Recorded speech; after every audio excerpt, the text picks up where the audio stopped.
নমস্কার, life in ডুয়ার্সের আরও একটি ব্লগে তোমাদের সবাইকে স্বাগত। সেদিন শনিবার ছিল, আমি গেছিলাম বাড়িতে মাকে দেখতে। মায়ের তো হাতের সমস্যা ছিল, তো সেটা দেখতেই যাই। রাত 9:15 হয়ে গেছিলো পৌঁছতে।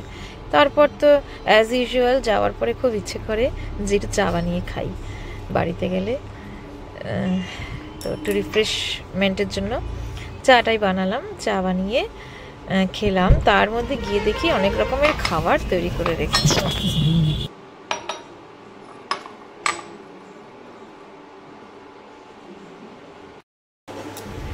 ছুটি মাত্র রবিবারই আছে একদিন, সোমবার তো আবার স্কুল, তো সোমবার সকালেই ফিরে যাব। এই ছোট ছোট ঘোরার মধ্যে অনেক আনন্দ। বাড়িতে আসা, মাকে দেখা, ভাইকে দেখা, বাড়িতে থাকা, বাড়ির সব কিছুর সাথে থাকা। যেই বাড়িতে ছোট থেকে বড় হয়েছি সেখানে তো বারবার ফিরে আসতে ইচ্ছে করে। গাজরের হালুয়া, হ্যাঁ গাজরের হালুয়া,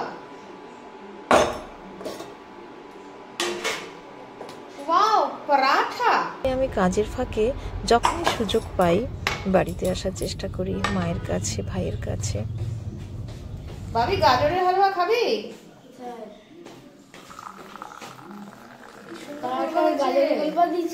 খাবি খাবি?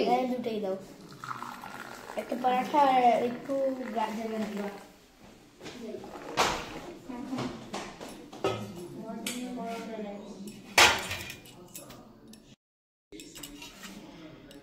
গাজরের হালুয়া স্পেশাল।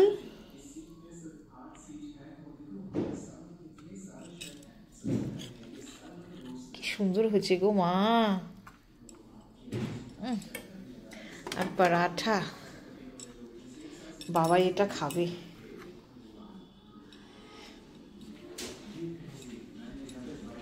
বানিয়েছে গাজরের হালুয়া, বানিয়েছে বান্টি, কি সুন্দর দেখছো।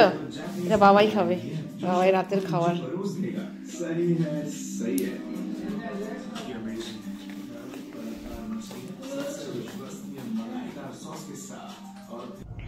রাতের খাবারে আমার প্রিয় পেঁপের তরকারিও ছিল, আর তার সাথে ছিল পেঁয়াজ বাটা।